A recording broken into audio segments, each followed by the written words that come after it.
नमस्कार, मैं भूपेंद्र शर्मा आरोहण टैट में आप सभी का स्वागत करता हूं। आज हम करेंगे हमारे प्रैक्टिस सेट्स। ठीक है, तो प्रैक्टिस सेट में आज का जो हमारा टॉपिक है वो है हमारा सर्कुलेशन, जिसमें हम हार्ट के बारे में पढ़ेंगे, ब्लड के बारे में पढ़ेंगे, ब्लड के जो कौन कौन से कंपोनेंट होते हैं, आरबीसी, डब्ल्यूबीसी, प्लेटलेट्स, इन सब के बारे में पढ़ेंगे। आर्टरी क्या होती हैं, वेन्स क्या होती हैं, कैपिलरीज क्या होती हैं। ठीक है, हार्ट के कौन कौन से चैम्बर्स होते हैं, कैसे कैसे ब्लड का फ्लो होता है, तो ये सब सारे जो हम करेंगे इनकी प्रैक्टिस सेट करेंगे। तो सबसे पहले हम स्टार्ट करते हैं हमारे ब्लड से।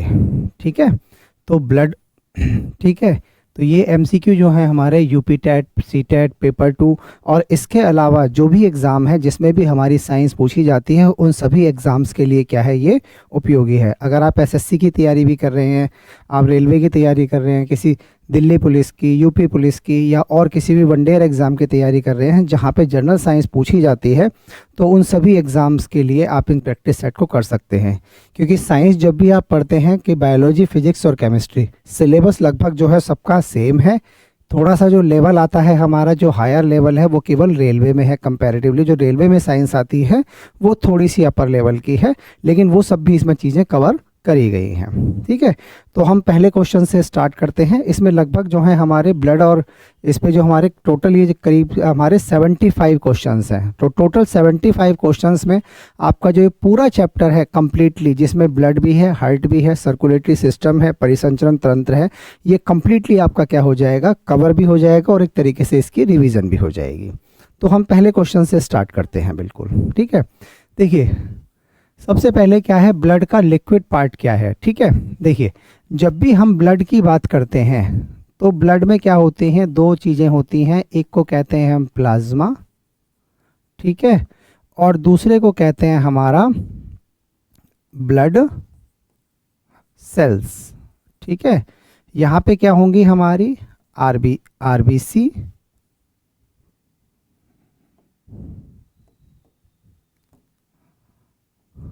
RBC, WBC and platelets.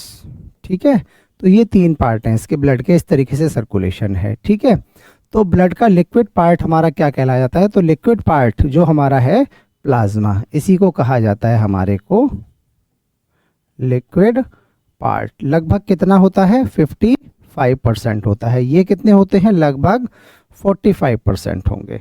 तो 55% हमारा होगा प्लाज्मा, जिसको हम कहते हैं हमारे को लिक्विड पार्ट। ठीक है, अगला क्वेश्चन देखते हैं।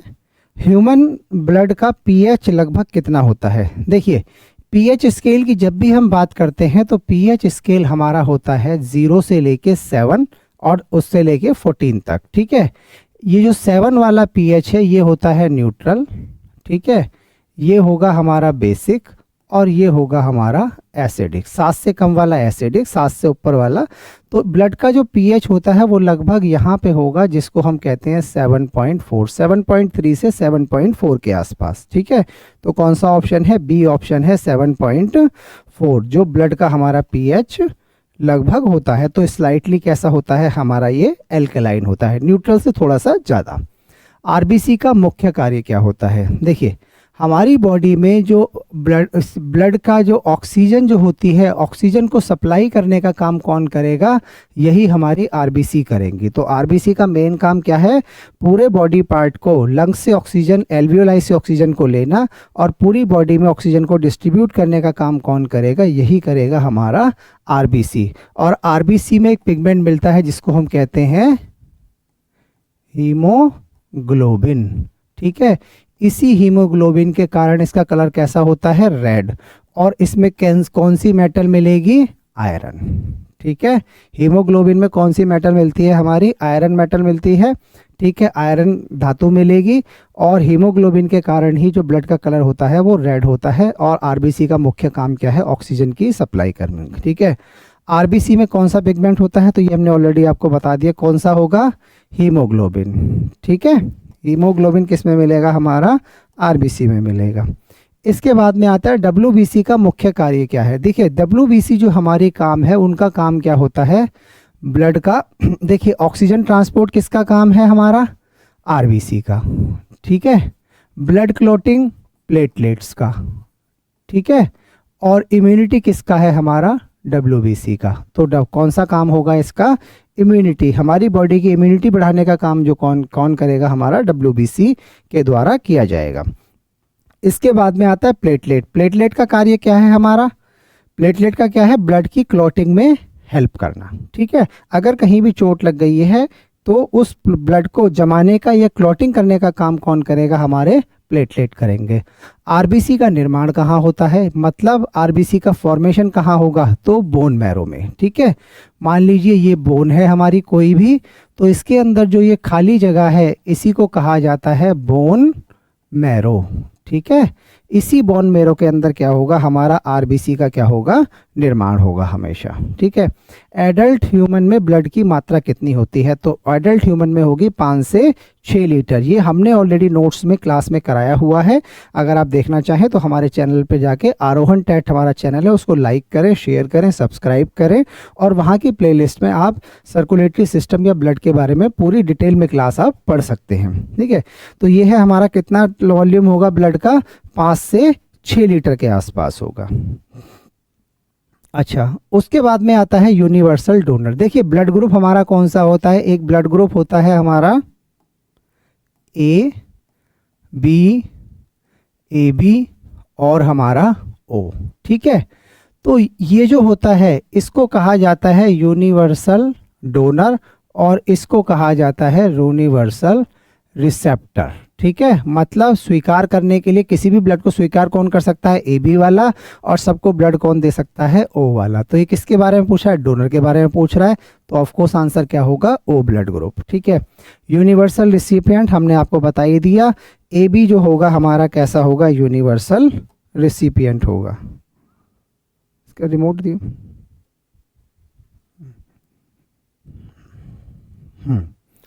ठीक है, अच्छा चलिए,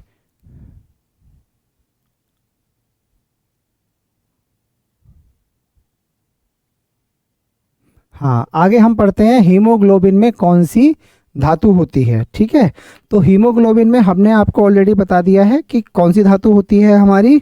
आयरन धातु मिलेगी हमारा या Fe। ठीक है, सिंबल क्या है हमारा? Fe या आयरन। ठीक, उसके बाद में आता है आरबीसी का लाइफ स्पैन कितना होता है? तो आरबीसी का लाइफ स्पैन जो होता है वो होता है 120 दिन या हमारा 120 डेज। ठीक, अगला क्लास है WBC की लाइफ स्पैन अधिकतर कितना होता है। देखिए WBC का जो लाइफ स्पैन है वो कहीं भी हमें फिक्स नहीं लिखा हुआ है। ठीक है, तो वो क्या कर सकती हैं कि हमारा कुछ दिन से लेके 1 हफ्ते तक का लगभग इनका लाइफ स्पैन हो सकता है। तो इसमें आंसर जो होगा few hour to few days. ठीक है, जैसे कि फॉर एग्जांपल अगर कहीं बॉडी में इन्फेक्शन हो गया है, वहाँ पे हमें वाइट ब्लड सेल्स की ज़रूरत है, तो ये हो सकता है कि वहाँ पे वाइट ब्लड सेल्स पहुँचे और जो माइक्रो ऑर्गेनिज्म वगैरह है वहाँ पे ये कुछ ही घंटों में मर सकती हैं या कुछ दिन तक जिंदा रह सकती हैं। ठीक, तो WBC का लाइफ स्पैन क्या होता है? बिल्कुल शॉर्ट होता है। जो मोस्ट प्रोबेबली आपका क्वेश्चन पूछा जाएगा वो किससे पूछा जाएगा? आरबीसी का। आरबीसी का हमें जरूर याद रखना है 120 डेज होता है। इसके बाद में आता है ब्लड ग्रुप की खोज किसने की थी। देखिए ब्लड ग्रुप की जो खोज किसने की थी? ब्लड ग्रुप के खोज के लिए खोजकर्ता को कहता है कार्ल लैंड स्टीनर। ठीक है, ये क्या थे? साइंटिस्ट थे जिनके द्वारा जो है ब्लड ग्रुप की क्या खोज करी गई थी लैंड स्टीनर के द्वारा। ठीक है, ब्लड का लाल रंग किसके कारण से होता है? ऑलरेडी आपको पता है, हीमोग्लोबिन के कारण से होता है ब्लड का लाल रंग। ठीक, उसके बाद में आता है सीरम क्या है। ठीक है, देखिए सीरम हमारा क्या होता है, सीरम को समझ लेते हैं। जैसे ब्लड है, ब्लड के 2 पार्ट हैं, हमारा प्लाज्मा और हमारा ब्लड सेल्स। ठीक है, अब अगर ये जो हमारा प्लाज्मा है, सॉरी इसको ऐसे लिखते हैं। देखिए ये जो हमारा है सीरम, सीरम क्या होता है? जो हमारा प्लाज्मा है, प्लाज्मा में से हम जो क्लॉटिंग प्रोटीन है फाइब्रिनोजेन, अगर हम इसको निकाल देते हैं तो यही क्या बन जाता है? हमारा केवल सीरम बन जाता है। तो प्लाज्मा विदाउट क्लॉटिंग फैक्टर। तो क्लॉटिंग फैक्टर कौन सा प्रेजेंट नहीं होता है इसमें? फाइब्रिनोजेन प्रेजेंट नहीं होता है। ठीक है, उसके बाद में आता है कौन सा ब्लड सेल्स न्यूक्लियस रहित होता है, तो हमारा आरबीसी, आरबीसी में न्यूक्लियस नहीं होता। हम जनरल यही पढ़ते आए हैं अभी तक कि जितनी भी हमारी ब्लड की सेल्स होंगी उनमें क्या मिलेगा, न्यूक्लियस मिलेगा। आरबीसी एक एक्सेप्शन है मैमल्स में, जिसमें हमारा जो ब्लड में न्यूक्लियस है, आरबीसी की सेल्स में न्यूक्लियस हमारा प्रेजेंट नहीं होता है। ठीक है, ब्लड क्लॉटिंग के लिए कौन से विटामिन की आवश्यकता होती है, तो विटामिन के की। देखिए दो चीज़ें हैं, अगर पूछता है विटामिन तो के होगा, अगर पूछता है मिनरल, ठीक है, तो वो होगा हमारा कैल्शियम। ठीक है, विटामिन की आवश्यकता होगी के की, और मिनरल कौन सा होगा, कैल्शियम की आवश्यकता होगी। ठीक है,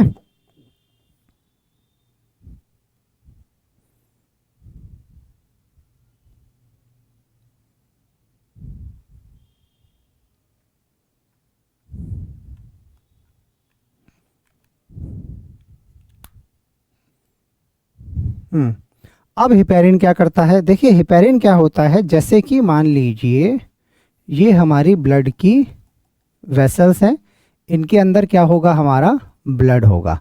अगर यहाँ पे क्या होगा, कोई भी चोट लगेगी, तो यहाँ पे जब चोट लगेगी कुछ भी होगा, तो ब्लड में कौन हेल्प करेगी, प्लेटलेट्स क्या हेल्प करेंगे,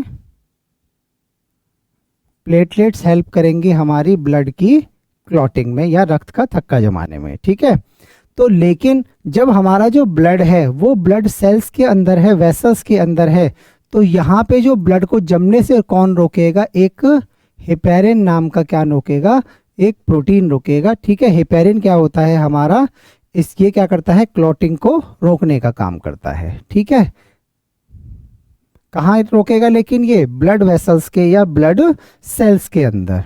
ठीक, उसके बाद में आता है आरबीसी का विशेष, आरबीसी का विनाश मुख्यतः कहाँ होता है, मतलब डिस्ट्रॉय कहाँ होंगी ये, या इनकी डेथ कहाँ पे होगी, तो इनकी जो डेथ होती है वो नॉर्मल केस में कहाँ होगी, हमारी स्प्लीन में होगी। ठीक है, आरबीसी को इसीलिए इसको कहा जाता है ग्रेवयार्ड ऑफ आरबीसी, मतलब इनकी कब्रगाह। ठीक है, स्प्लीन।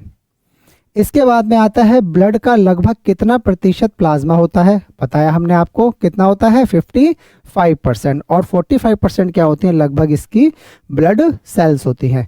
प्लाज्मा में सबसे अधिक प्रोटीन कौन सा होता है, तो प्लाज्मा में जो सबसे अधिक प्रोटीन होता है एल्ब्यूमिन होता है, और जो हमारा ऑस्मोटिक प्रेशर जो है ब्लड का उसको मेंटेन करने का काम करेगा एल्ब्यूमिन। सबसे ज़्यादा प्रोटीन कौन सा होगा, एल्ब्यूमिन।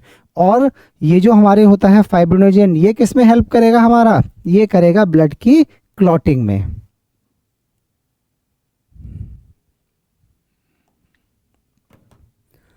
अब आगे पढ़ते हैं, एनीमिया किसकी कमी से होता है। देखिए तो एनीमिया होगा हमारा किसकी कमी से, आयरन की कमी से, क्योंकि हीमोग्लोबिन के का उसके लिए हमें किसकी आवश्यकता होती है, देखिए हीमोग्लोबिन बनने के लिए हमें आयरन की जरूरत होती है। तो एनीमिया किसकी कमी है, हीमोग्लोबिन की कमी है, तो आयरन की कमी के कारण होगा। ब्लड का फिल्टर करने वाला अंग कौन सा है, ठीक है, तो ब्लड को फिल्टर करने का काम कौन करेगा, हमारी किडनी के द्वारा किया जाएगा या हमारी किडनी करेगी। तो ब्लड को फिल्टर करने का काम कौन करेगा, हमारी किडनी करेगी। इसके बाद में आता है हमारा प्लेटलेट का एवरेज काउंट। देखिए ब्लड प्लेटलेट, अब आरबीसी, डब्ल्यूबीसी और प्लेटलेट्स, इन तीनों का काउंट हमें जरूर याद रखना है। नॉर्मल तो इनका काउंट जो होता है वो 1.5 लाख से 4 लाख के लगभग क्या होता है, प्लेटलेट काउंट होता है। डेंगू वगैरह अगर हो जाता है तो उसमें ये प्लेटलेट का काउंट ही क्या हो जाता है, डिक्रीज हो जाता है, कम हो जाता है। आरएच फैक्टर किसने डिस्कवर किया था, लैंड स्टीनर और वीनर ने। ठीक है, ब्लड ग्रुप की खोज अगर पूछता है तो केवल लैंड स्टीनर, लेकिन अगर आरएच फैक्टर की पूछता है तो हमारा किसके बारे में लिखा जाएगा, लैंड स्टीनर और वीनर ने किया था। ठीक है, अगला आता है Rh antigen in present on which blood cell. Rh जो एंटीजन होता है, देखिए आरएच फैक्टर क्या होता है, कोई भी जो ब्लड है हमारा वो आरएच फैक्टर अगर उसमें हमारा प्रेजेंट है तो आरएच फैक्टर कैसा होगा, पॉजिटिव। अगर हमारा एब्सेंट है तो आरएच फैक्टर होगा नेगेटिव। जैसे कि ये होगा ओ पॉजिटिव ब्लड ग्रुप, ये होगा ओ नेगेटिव, ये ए पॉजिटिव, ये ए नेगेटिव। ठीक है, तो इस तरीके से पॉजिटिव और नेगेटिव हमारे ब्लड ग्रुप पे आता है। तो RH antigen is present in कौन से ब्लड किस पे होता है हमारा, आरबीसी पे पाया जाता है हमेशा ये, ठीक है।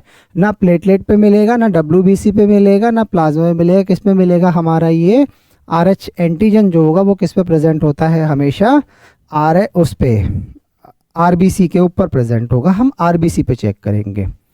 Erythropoietin hormone is secreted by organ, तो किसके द्वारा किया जाता है, ये किडनी के द्वारा किया जाता है, ठीक है। ये क्या किस में हेल्प करता है, ये हमारा आरबीसी या इरिथ्रोसाइट जिनको हम कहते हैं उनके फॉर्मेशन में क्या करेगा, ये हेल्प करेगा, ठीक है। एक तरीके का हार्मोन होता है, ठीक है। उसके बाद में आता है इरिथ्रोपोइटिन स्टिमुलेट विच प्रोसेस, तो विच प्रोसेस हमने आपको ऑलरेडी बता दिया, किसका फॉर्मेशन में हेल्प करता है ये आरबीसी या हमारे इरिथ्रोसाइट्स के फॉर्मेशन में हेल्प करता है, या रेड ब्लड सेल। आरबीसी का दूसरा नाम रेड ब्लड सेल पूरा नाम कह सकते हैं। और अगर कहीं इरिथ्रोसाइट लिखा है, इरिथ्रोसाइट्स लिखा है, तो इरिथ्रोसाइट्स का मतलब भी क्या होता है हमारा, आरबीसी ही होता है। फाइब्रिनोजन फाउंड इन, तो कहाँ मिलेगा फाइब्रिनोजन हमारा, प्लाज्मा के अंदर मिलता है, ठीक है। ब्लड सेल्स होंगे और प्लाज्मा होगी, तो प्लाज्मा में हमारा मिलेगा हमेशा हमारा फाइब्रिनोजन। इसके बाद में चलते हैं, which is the smallest blood corpuscles, तो सबसे छोटा कॉर्पस्कल्स कौन सा है हमारा, तो सबसे छोटा होता है हमारा प्लेटलेट्स साइज के हिसाब से अगर देखा जाए, ठीक है। उसके बाद में विच इज द लार्जेस्ट डब्ल्यूबीसी, तो लार्जेस्ट डब्ल्यूबीसी होती हैं हमारी मोनोसाइट्स, ठीक है। ये क्या करती हैं, एनगल्फ कर लेती हैं, जो भी हमारे हार्मफुल बैक्टीरिया वगैरह होती हैं उनको खा जाती हैं, उनको डिस्ट्रॉय कर देती हैं। इसके बाद में आता है हमारा क्या, which antibodies are present in blood group A B, तो ए बी में कौन सी एंटीबॉडी होंगी, तो इसमें कोई भी एंटीबॉडी नहीं होती है।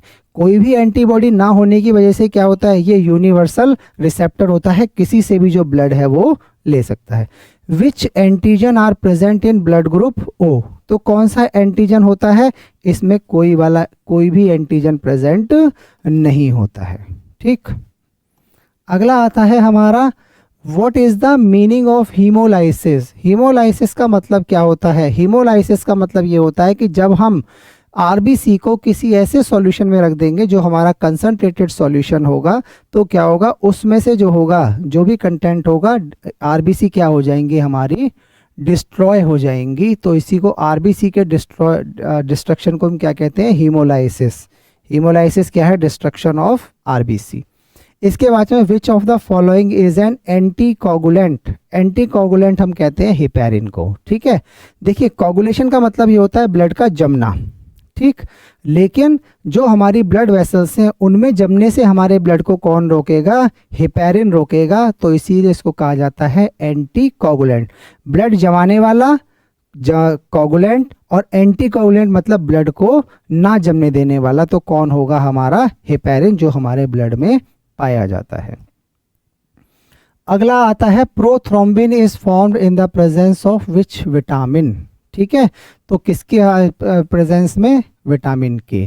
किस में हेल्प करेगा, ये हमारा ब्लड क्लॉटिंग में हेल्प करेगा, मतलब रक्त का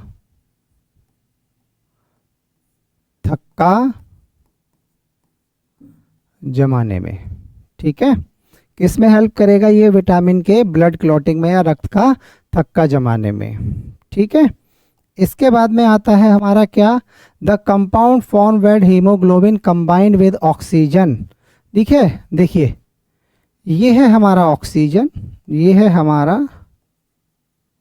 हीमोग्लोबिन, तो इससे बनेगा ऑक्सी हीमोग्लोबिन, ठीक है, ऑक्सी हीमोग्लोबिन, ठीक है।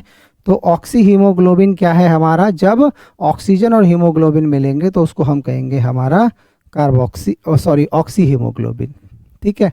Carbon monoxide bind strongly with, किसके साथ में, हीमोग्लोबिन के साथ में, ठीक है।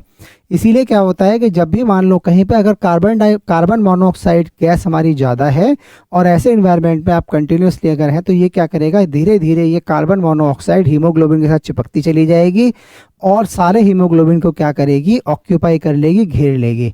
अब हीमोग्लोबिन ऑक्सीजन ले जाने के लिए हीमोग्लोबिन क्या हो जाएगा, ख़त्म हो जाएगा। तो जिससे अगर सीवियर कंडीशन है तो इसमें क्या हो सकती है, व्यक्ति की डेथ भी हो सकती है। ठीक है। अगली क्या बात है, normal RBC count. Normal RBC count कितना होता है, लगभग 5 मिलियन पर मिलीमीटर क्यूब ऑफ ब्लड। मतलब 1 मिलीमीटर क्यूब जो ब्लड का हम अगर ले लेंगे वॉल्यूम, तो उसमें कितनी होंगी हमारी, 5 लाख, 4.5 से 5 लाख के आसपास हमारी आरबीसी होंगी। Sickle cell anaemia. Sickle cell anaemia, देखिए एनीमिया है क्या, एनीमिया का मतलब ये है कि ब्लड में या तो हीमोग्लोबिन की कमी है, आरबीसी की कमी है, तो उसको कहते हैं एनीमिया।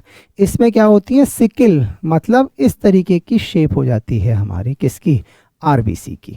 ठीक है, तो इसी को कहते हैं हम सिकल सेल एनीमिया। तो सिकल की शेप हो जाएगी हमारी, हाशिए जैसी शक्ल वो हो जाएगी। ठीक है।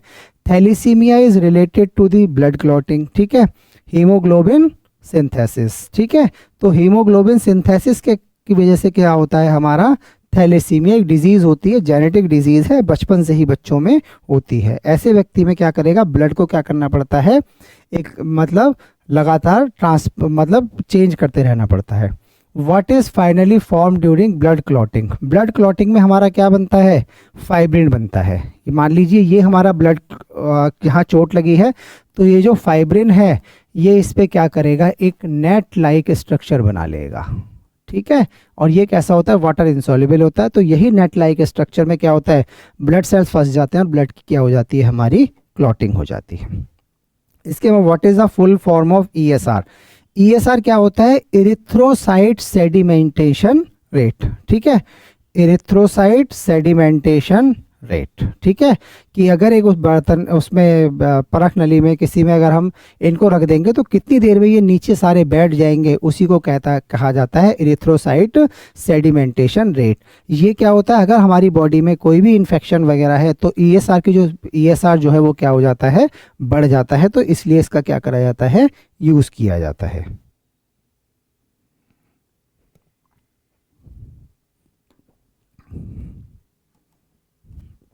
अगला पढ़ते हैं। एबीओ ब्लड ग्रोस्टम system is based on surface RBC surface antigen. ठीक है, कि आरबीसी के ऊपर कौन सा एंटीजन मिलेगा या नहीं मिलेगा, उसके बेस पे जो हमारा एबीओ ब्लड ग्रुप सिस्टम है वो क्या करता है, डिपेंड करता है। कितने ब्लड ग्रुप हैं, 4 ब्लड ग्रुप हैं, blood group A, blood group B, A B और हमारा ओ। और फिर उसके बाद में इनके आरएच फैक्टर, तो जैसे A positive A negative, B positive B negative, A B positive A B negative, O positive O negative. तो कुल मिला के 8 है। कुछ एक्सेप्शन भी हैं, जैसे हमारा बॉम्बे ब्लड ग्रुप है, ये अपने आप में क्या है, बिल्कुल एक अलग ब्लड ग्रुप है, ये बहुत लिमिटेड लोगों में पाया जाता है। ठीक है। Which organ is called the graveyard of RBC.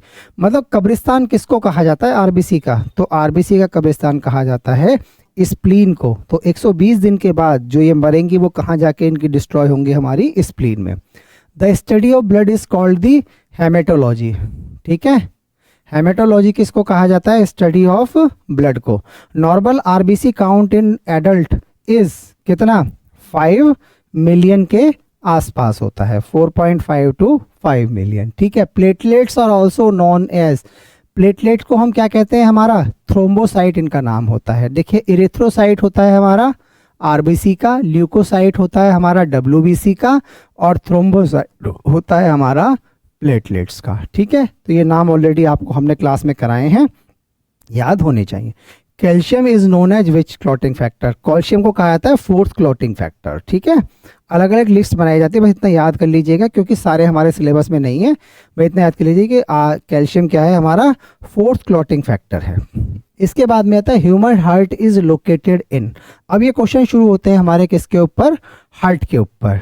ठीक है, तो हार्ट में हम देखते हैं, जैसे हमारा अगर एक स्कीमेटिक डायग्राम हम बना देते हैं इस तरीके से, ठीक है, तो ये तो क्या होगा हमारा एट्रियम, ये होगा हमारा वेंट्रिकल, ये भी हमारा एट्रियम और ये भी हमारा वेंट्रिकल।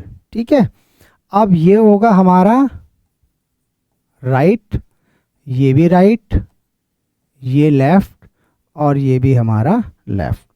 अब इसमें हमारे वॉल कहाँ कहाँ होते हैं, देखिए एक वॉल तो हमारा होगा यहाँ पे, एक वॉल्व होगा यहाँ पे। ठीक है, एक जब यहाँ से जो ब्लड निकल के जाएगा और फिर यहाँ से ब्लड निकल के जाएगा तो 3 और हमारा 4। ठीक है, पहला जो हमारा होता है इसको कहते हैं ट्राई कस्पिड वॉल्व। ठीक है, दूसरा होगा हमारा बाइकस्पिड वॉल्व। ठीक है, और इनको कहते हैं हमारा सेमी ल्यूनर वॉल्व। ठीक है, 3 और 4 को। ठीक है, होता क्या है, इस साइड जो होगा, इस साइड जो होगा हमारा प्योर या ऑक्सीजन वाला ब्लड होगा और इधर जो ब्लड होगा वो हमारा होगा CO2 वाला। ठीक है, यहाँ होगी superior vena cava, inferior vena cava. यहाँ से जो ब्लड होगा, देखिए होता क्या है कि ये ब्लड हमारा यहाँ से,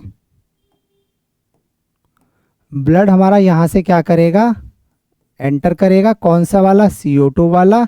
यहाँ से फिर यहाँ होगा और यहाँ से जाएगा हमारा लंग्स में। ठीक है, टू लंग्स। अब फिर दोबारा यहाँ से क्या करेगा, ये क्या लेगा, ऑक्सीजन यहाँ से ले लेगा। ऑक्सीजन लेके अब ये दोबारा से कहाँ पहुँच गया, यहाँ पहुँचेगा। यहाँ हमारा ऑक्सीजन वाला ब्लड आया, उसके बाद में ये वेंट्रिकल में आया और वेंट्रिकल से यहाँ होती है हमारी aorta.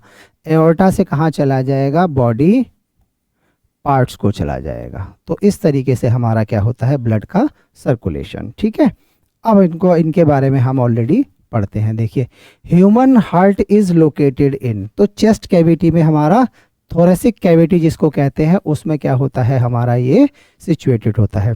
The membrane surround the heart. ठीक है, देखिए जो हमारा हार्ट होता है, मान लीजिए हार्ट है, तो इसके चारों तरफ एक मेम्ब्रेन होती है जिसको हम कहते हैं पेरिकार्डियम, और इसके अंदर एक फ्लूइड भरा होता है जिसको कहते हैं हम पेरिकार्डियल फ्लूइड। ठीक है, ये फ्लूइड क्या करता है, जो हमारा हार्ट है उसको शॉक लगने से, कोई झटका लगने से क्या करता है, बचाता है।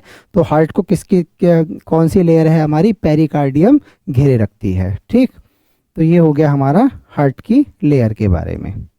उसके बाद में आता है which chamber is the thickest. तो थिकेस्ट देखिए, जो हमारा क्या होगा, जब हमने ये चैम्बर बनाए हैं 4, तो ये वाला जो चैम्बर है ये कहाँ भेज रहा है ब्लड को, बॉडी पार्ट्स को भेज रहा है। तो बॉडी पार्ट्स का मतलब ये होगा कि ये वाला चैम्बर जो होगा वो हमारा थिक होगा, सबसे ज़्यादा होगा, सबसे ज़्यादा प्रेशर इसको लगाना पड़ेगा।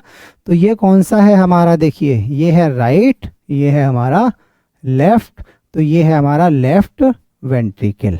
ठीक है, तो कौन सा है हमारा, left ventricle. The study of heart is known as cardiology.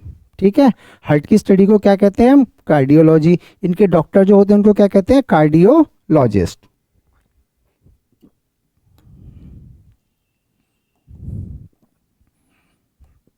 अगला पढ़ते हैं, नॉर्मल एडल्ट हार्ट रेट कितना होता है, 72 बीट्स पर मिनट। ठीक है, अगर ये बढ़ता है तो बीमारी है, घटता है तो बीमारी है। ठीक है, वो भी हम पढ़ेंगे। Which wall lie between atrium and ventricle. तो जो हमारा ये हार्ट है ना, तो यहाँ पे जो ये वॉल्व हैं, इन दोनों वॉल्व को क्या कहते हैं, ट्राइकस्पिड और बाइकस्पिड, या जिनको एक दूसरा है ना, तो कौन सा वाल्व होगा हमारा, ट्राई। अच्छा, राइट वाले के बारे में पूछ रहा है, राइट के बारे में पूछ रहा है, तो राइट वाले में कौन सा होगा हमारा, ट्राइकस्पिड वॉल्व होगा हमेशा। ठीक है, ये वाला कौन सा होगा, इधर वाला बाइकस्पिड वॉल्व होगा।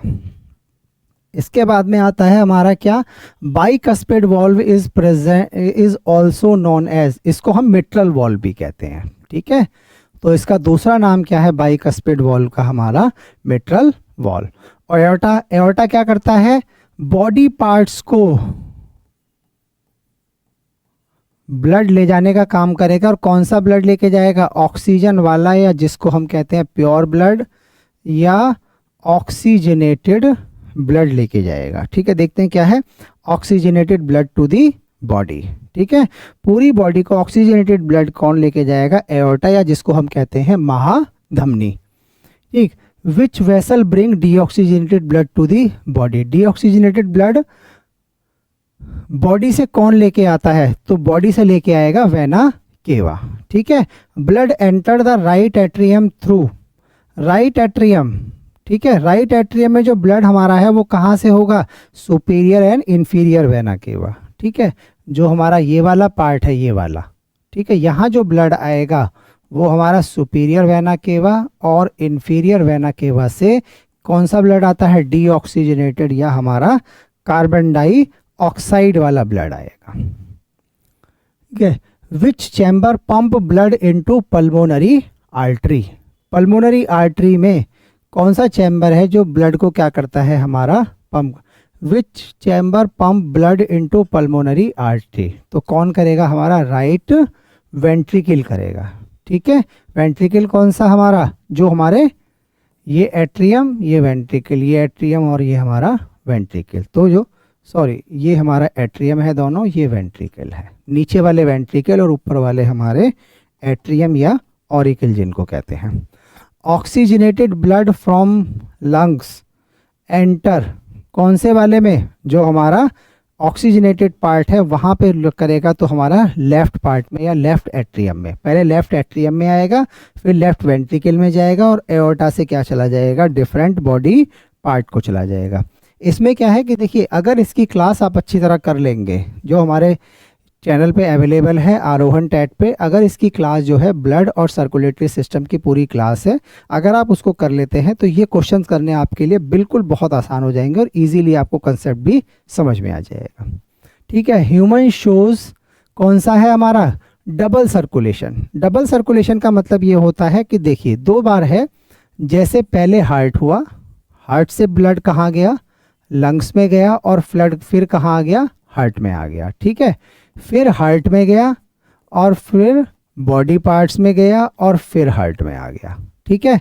तो इसी को कहते हैं डबल सर्कुलेशन। तो ब्लड हमारा 2 बार आता है, पहले लंग्स में, हार्ट में आएगा, फिर लंग्स में जाएगा, फिर हार्ट में आएगा, फिर बॉडी पार्ट तक जाएगा। तो 2 बार क्या होता है, हार्ट में वापस आता है, तो इसीलिए इसको कहा जाता है हमारे को डबल सर्कुलेशन, ठीक है। पल्मोनरी सर्कुलेशन, पल्मोनरी का मतलब ये होता है, जहां पल्मोनरी वर्ड्स देखेंगे मतलब लंग्स या फेफड़ों की बात हो रही है, ठीक है, लंग्स या फेफड़े। तो हार्ट लंग्स हार्ट, ठीक है, हार्ट लंग्स हार्ट, ब्लड कहाँ जा रहा है, लंग्स में जा रहा है, तो उसको हम कहेंगे हमारा पल्मोनरी सर्कुलेशन। इसके बाद में आता है ड्यूरेशन ऑफ 1 कार्डियक साइकिल, कितनी होती है 1 कार्डियक साइकिल, 0.8 सेकेंड, ठीक है। देखिए समझ लीजिए चाहे इसको, अगर इसको देखेंगे, देखिए ये एट्रियम है, ये एट्रियम है, ये वेंट्रिकल है, ये वेंट्रिकल है। सबसे पहले क्या होगा, ये एट्रियम क्या होंगे हमारे, कॉन्ट्रैक्ट होंगे, तो जिसमें लगेगा 0.1 सेकेंड।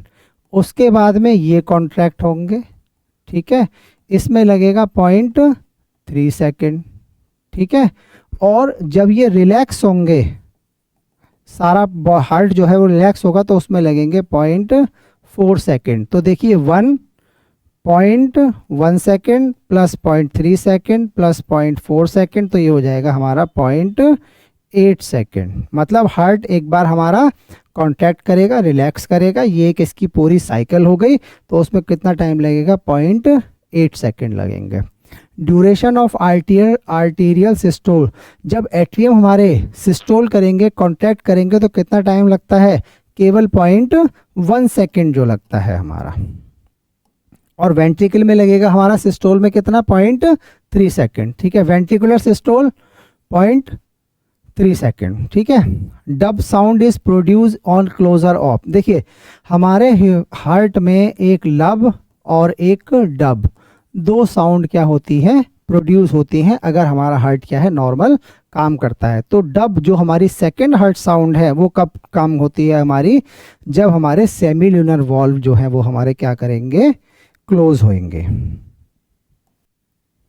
इसके बाद में आता है नेचुरल पेसमेकर। देखिए ये हमारा जो हार्ट होता है, अगर हम इसको देखें, ठीक है, ये एट्रियम है और एट्रियम एट्रियम वेंट्रिकल वेंट्रिकल, तो यहाँ पे होता है हमारा पेसमेकर जिसको हम कहते हैं एसे नोड, ठीक है। और इसी के नीचे होगा हमारा एवी नोड। ये एवी नोड क्या करता है, इन सिग्नल्स को हार्ट पे फैलाने का काम करेगा। लेकिन पेसमेकर कौन है हमारा, ऐसे नोड को कहा जाता है नेचुरल पेसमेकर। आर्टिफिशियल पेसमेकर क्या होता है, अगर पेसमेकर ने काम करना बंद कर दिया, हार्ट में करंट हमारा प्रोड्यूस नहीं हो रहा है, तो आर्टिफिशियल पेसमेकर क्या होता है, दरअसल एक लिथियम आयन की क्या होती है, एक बैटरी होती है, उसको हार्ट से कनेक्ट कर दिया जाता है, जो क्या करता है, एक आर्टिफिशियल पेसमेकर की तरह काम करेगा। Coronary artery supply, coronary artery कहाँ करेगी, देखिए हमारा जो हार्ट है ये है ना, अब ये जो एओर्टा है मान लीजिए, इस एओर्टा ने कहाँ ब्लड फॉन्क दिया, बॉडी पार्ट्स को भेज दिया। लेकिन हमारा हार्ट भी तो क्या है, एक मस्कुलर ऑर्गन है, तो इस हार्ट को जो ब्लड सप्लाई करेगी वो कौन करेगी, कोरोनरी आर्टरी करेगी। ठीक है, तो कोरोनरी आर्टरी किसको ब्लड सप्लाई करेगी, खुद हार्ट मसल को, क्योंकि हार्ट भी किसका है, मसल्स का बना है, तो उसको भी ऑक्सीजन चाहिए, ग्लूकोज चाहिए, सब कुछ चाहिए जिंदा रहने के लिए। तो कोरोनरी आर्टरी किसको ब्लड सप्लाई करती है, हार्ट को ब्लड की सप्लाई करेगी। इसके बाद में आता है normal blood pressure. Normal blood pressure कितना होगा, 120 से 80। ठीक है, 120 और 80, ये है हमारा सिस्टोल और ये है हमारा डायस्टोल। मतलब जब हार्ट जब सिकुड़ेगा तो ब्लड प्रेशर कितना होगा, 120, और जब हार्ट हमारा रिलैक्स होगा तो ब्लड प्रेशर कितना होगा, 80। ठीक है, pulse pressure, pulse pressure simple क्या है, 120 में से 80 को घटा दीजिए, इन दोनों का जो डिफरेंस होता है वो होता है 40, इसी को कहते हैं हम पल्स प्रेशर। ठीक है, लिखा होगा कहीं 40 mm of Hg। mm of Hg मतलब मरकरी, ये क्या है, इसकी यूनिट है जिसमें हम इसको ब्लड प्रेशर को नापा जाता है। इसमें आता है टैकीकार्डिया। टैकीकार्डिया क्या है, जब हमारा हार्ट रेट 100 या उससे ज़्यादा हो जाएगा। नॉर्मल हार्ट बीट कितनी होती है, 72 पर मिनट। ठीक है, लेकिन यहाँ कितना हो रहा है, 100, तो इस ऐसी बीमारी को हम क्या कहेंगे, टैकीकार्डिया। ठीक है, एंजियोप्लास्टी, एंजियोप्लास्टी किस लिए यूज़ की जाती है, जो हमारी ब्लॉकेज होती है नसों में, उनको ब्लॉकेज को ठीक करने के लिए क्या करते हैं हम, एंजियोप्लास्टी का यूज़ किया जाता है। और एंजियोग्राफी किस लिए होती है, कि ब्लॉकेज का पता करना है कि ब्लॉकेज है कहाँ पे। ठीक है, तो जब हम ब्लॉकेज करेंगे, पता करेंगे, तो उसको कहेंगे एंजियोग्राफी। ठीक है, और एंजियोप्लास्टी मतलब जहाँ वो ब्लॉकेज है उसका जब हम ट्रीटमेंट करेंगे तो उसको कहेंगे हम एंजियोप्लास्टी। ठीक है, तो ये थी हमारी आज की क्लास। ठीक है, अब ये चैनल है हमारा आरोहण टैट। ठीक है, हमारे चैनल का नाम क्या है, आरोहण टैट। ठीक है, इस चैनल को आप लाइक करें और हमारे को सब्सक्राइब करें और ज़्यादा से ज़्यादा क्या करें, शेयर करें। ठीक है, ताकि हमें क्या रहे, रेगुलरली मोटिवेशन मिलता रहे। अब नेक्स्ट चैप्टर में हम इसमें नेक्स्ट जो भी टॉपिक होगा हमारा, उस पर हम क्या करेंगे, हम प्रैक्टिस सेट करेंगे। तो पूरा जो हमारा सिलेबस है, अब हमारा जो टारगेट है, जब तक आपका यूपी टेट का एग्ज़ाम है 2, 3, 4 में, जब तक अब आपका एग्ज़ाम है, एग्ज़ाम तक हमारे बायोलॉजी, फिजिक्स और केमिस्ट्री तीनों के क्या करेंगे, प्रैक्टिस सेट करेंगे। इसी तरीके से कंसेप्ट की तरह हम रिवाइज भी करेंगे, हमारा कंसेप्ट भी रिवाइज हो जाएगा और हमारे प्रैक्टिस सेट भी उस पर होते रहेंगे। ठीक है, तो आज के लिए धन्यवाद, थैंक यू।